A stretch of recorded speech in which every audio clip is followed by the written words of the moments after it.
Centro de Enseñanzas y Estudios Bíblicos Logos. Presenta. Aprendiendo la Palabra del Señor. Por Nelson Bustillos.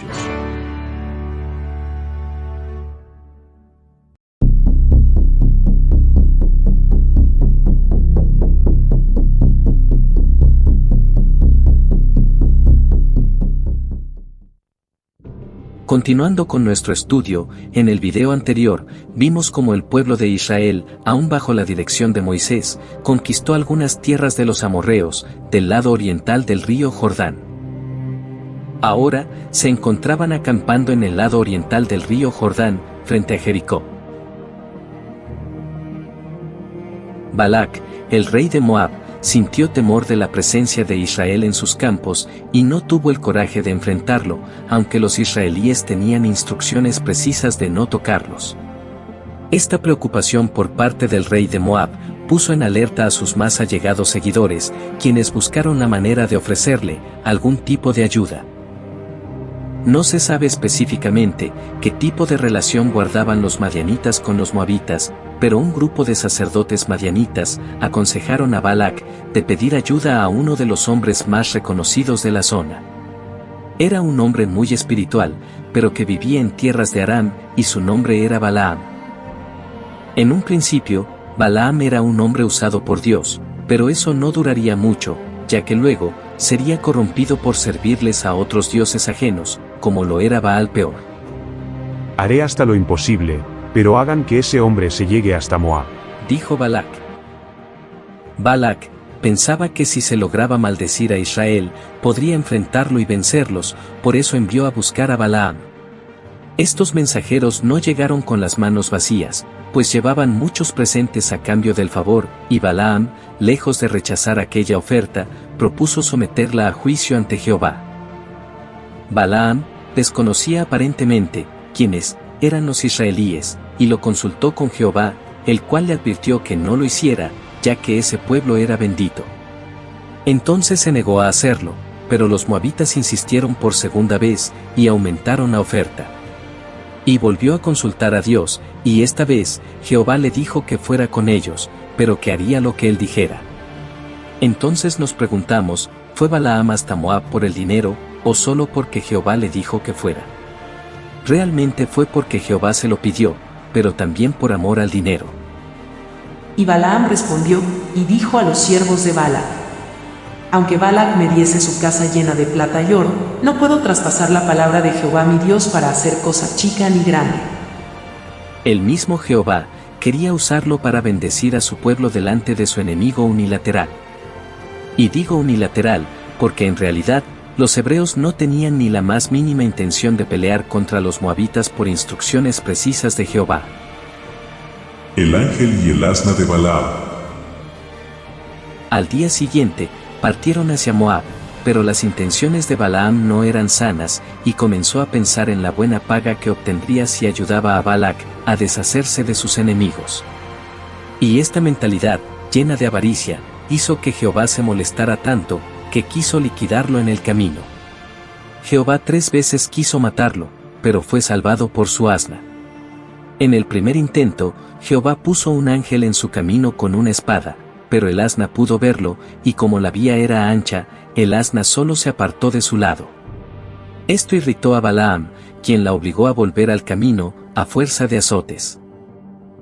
En el segundo intento, se le volvió a aparecer el ángel, en un camino de viñedos muy estrecho, ondeando su espada. El asna, esta vez, no se podía apartar, pero se apegó a la pared del viñedo para que la espada no lo alcanzara.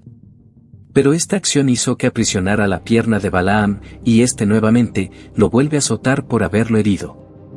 Y en el tercer intento, se vuelve a aparecer el mismo ángel, pero esta vez el camino era tan estrecho, que no había manera de pasar sin que cayera víctima de su espada.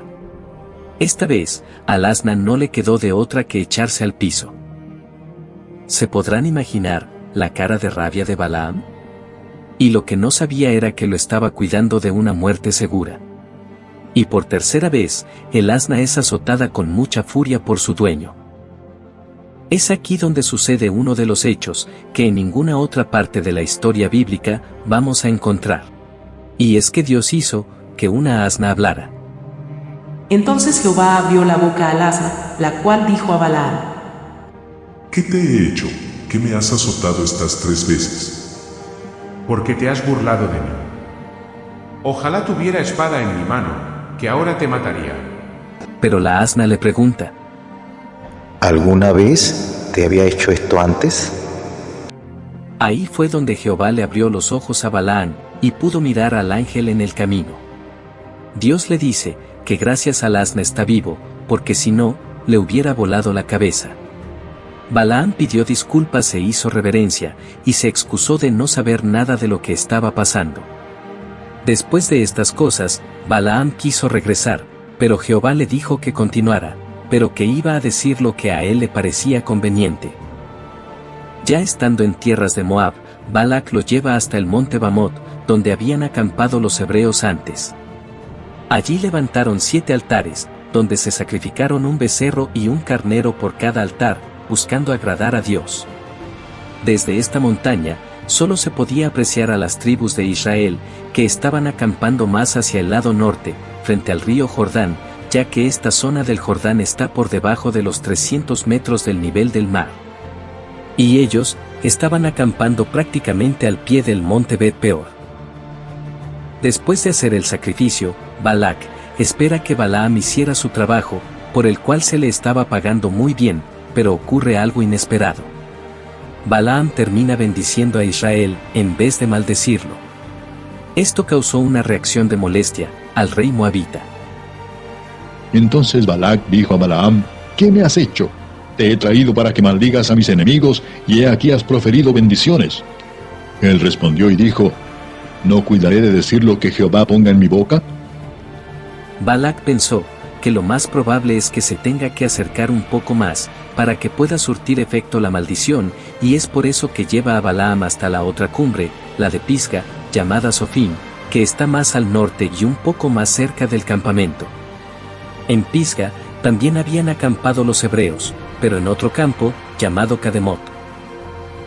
Desde Sofim, se podía observar parte de las tribus de Israel, pero tampoco todas, ya que el resto era tapado por la misma colina del Pisga. Balaam hizo que otra vez se volvieran a levantar 7 altares, donde igualmente se sacrificarían 7 becerros y 7 carneros, pero sucedió lo mismo que en Bamot. Balaam terminó bendiciéndolos. ¿Balac molesto? Por supuesto. Entonces Balac dijo a Balaam: ya que no lo maldices, tampoco lo bendigas. Balaam respondió y dijo a Balac: no te he dicho que todo lo que Jehová me diga, eso tengo que hacer. Balac vuelve a pensar, y cree que quizás el problema era la distancia. Mejor era ubicarse donde se pudiera ver casi el campamento completo, quizás así surta efecto la maldición. Balac y su séquito se acercan un poco más, para entrarse hasta las tierras que antes le habían pertenecido, pero que les había sido arrebatada por el rey Seón y que ahora había sido conquistada por los hebreos. Llegaron a la cumbre de Bet Peor, desde donde se podía visualizar perfectamente todas las tribus, alineadas según su formación. Cuán hermosas son tus tiendas, oh Jacob, tus habitaciones, oh Israel, como arroyos están extendidas, como huertos junto al río, como aloes plantados por Jehová, como cedros junto a las aguas. Y no paró Balaam de bendecir al pueblo hebreo. Esto no lo pudo soportar más el rey moabita, quien lo despachó sin nada en las manos, por no haber hecho lo que se le había pedido. Todo esto ocurrió en los campos de Moab. Balaam fue despachado sin nada, con las manos vacías, y esto sería un motivo para querer dañar luego la reputación del pueblo hebreo, sabiendo que iría en contra de la voluntad de Dios. Balaam se fue a su tierra, pero muy pronto estaría de vuelta, pero no a Moab, sino a Madián. Y juntamente con el consejo de ancianos madianitas, inventaron un nuevo plan que destruyera la moral del pueblo de Israel. Y así de esta manera, obtener aquellos bonos perdidos de las manos del rey de Moab. Balaam se había convertido en un enemigo más de Israel, y junto con los príncipes de Madián, se dirigió hasta Moab, para poner en práctica un nuevo plan, que consistía en atacar a Israel en su lado más débil, sus deseos carnales. De esta manera, comenzaron a incitar a las mujeres moabitas y madianitas del lugar, para que los sedujeran. Y luego de tenerlos bajo su dominio, invitarlos a los rituales paganos que se hacían en honor al dios Baal, en la cumbre de Peor. No sabemos si Balaam se había convertido en fiel servidor de Baal, o si simplemente lo hizo para desviar al pueblo de Israel de su comunión con Dios. El pueblo hebreo aún se mantenía frente a los vados del Jordán. Pero, ¿por qué no avanzaban de una vez y cruzaban el río hacia la tierra prometida? La respuesta es, porque había que esperar a que se cumplieran los 40 años y aún faltaba un poco. Mientras se esperaba que se cumpliera el tiempo predeterminado, el plan de Balaam comienza a entrar en práctica. Y los israelitas comenzaron a caer en la tentación de acostarse con mujeres moabitas que abundaban en los campos de Moab. Entre los moabitas y los madianitas había aparentemente una estrecha relación, porque adoraban al mismo dios pagano Baal. Estas mujeres, siguiendo consejos del mismo Balaam, comenzaron a invitar a los hebreos a los rituales de sacrificios a su dios en la cumbre de Peor. Y lograron que muchos de ellos participaran comiendo de sus sacrificios y se inclinaran ante Baal. Es muy probable que estos israelíes lo hicieran simplemente por complacer a sus mujeres, pensando que a nadie afectaría, sin imaginarse del terrible pecado del cual estaban participando. El hecho de que estos israelitas terminaran sirviendo a dioses ajenos, cosa que estaba prohibida en las tablas de la ley, encendió la ira de Jehová y arrasó con al menos 24,000 israelíes. Dios había dado la orden de exterminar a todo el que hubiere violentado las leyes, sirviendo a otros dioses. Pero hubo una pareja, conformada por un israelita y una mujer madianita, hija de un príncipe de Madián, que llegó suplicando hasta el frente del tabernáculo, pidiendo clemencia. Pero Finés, hijo de Eleazar, hijo de Aarón, tomó una lanza y los atravesó por la barriga, y es ahí donde Jehová se calma y se detiene la mortandad, ya que Finés había hecho expiación por el pueblo. La mayoría de los muertos en esta matanza fueron de las tribus de Rubén, Simeón y Gad, debido a que eran las tribus que por su ubicación en el campamento estaban más cerca de los montes de Moab. También esta acción sellaría el destino de la descendencia de Finés, el cual fue celoso de Dios, y Dios le concedió el sacerdocio perpetuo para sus generaciones. Y tendrá él y su descendencia después de él el pacto del sacerdocio perpetuo, por cuanto tuvo celo por su Dios e hizo expiación por los hijos de Israel. Ahora bien, no se nos olvide que la mujer de Moisés, Séfora, era madianita, pero que ella se había ganado la ciudadanía hebrea, cuando hizo el pacto de sangre con Moisés en el camino hacia Egipto. A esta altura de la peregrinación, Séfora ya había muerto, pero su muerte no quedó registrada en la historia bíblica.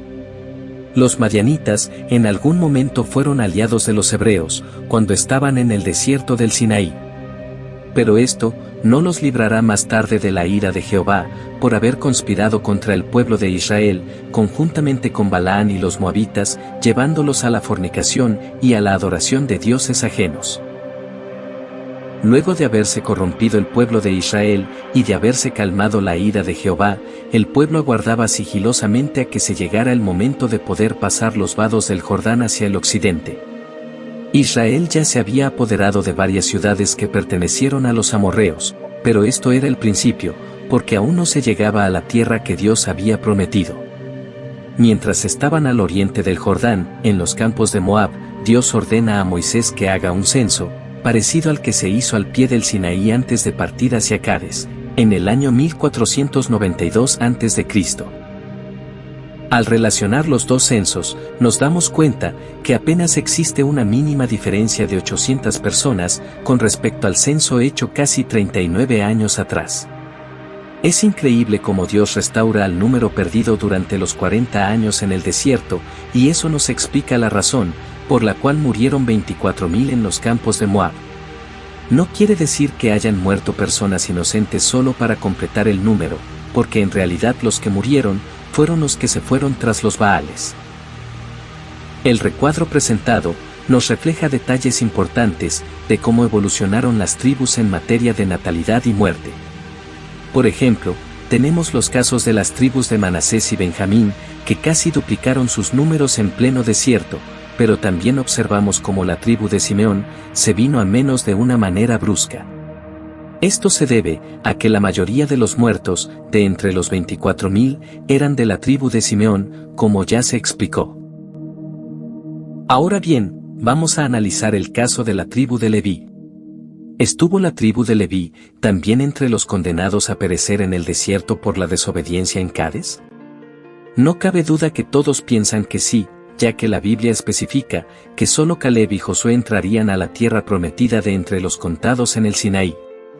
Pero debemos tener en cuenta que la tribu de Leví no fue contada entre los hijos de Israel como hombres para la guerra, sino para servir a Dios en todo su ministerio. Su censo en el Sinaí fue diferente a la del resto de los hijos de Israel, ya que su tribu fue contada desde la edad de un mes hacia arriba. Mientras que al resto de las tribus se les contó como hombres mayores de 20 años. No participó en la labor de reconocimiento estando en Cades. Pero de igual manera, casi todos perecieron como las demás tribus, ya que la condena del pueblo a perecer en el desierto no solo se debió a la rebelión en Cades, al negarse a tomar la tierra prometida por temor a ser vencidos, sino que Cades fue la gota que derramó el vaso. Esta provocación, sumadas a las otras 9 provocaciones del pueblo hebreo contra Jehová, trajo como resultado la fatal decisión de exterminarlos en el desierto. Y los hubiese arrasado a todos de una vez, si no es por la intervención directa de Moisés.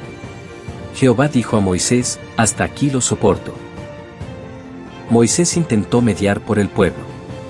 Pidió una vez más por la misericordia, y además apeló al testimonio que quedaría ante los ojos del mundo.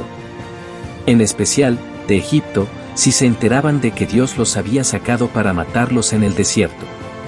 Por esta razón, Dios les permitió vivir y les dio una nueva oportunidad, pero solo a las personas menores de 20 años, aquellos que cuando salieron de Egipto, estaban en plena inocencia.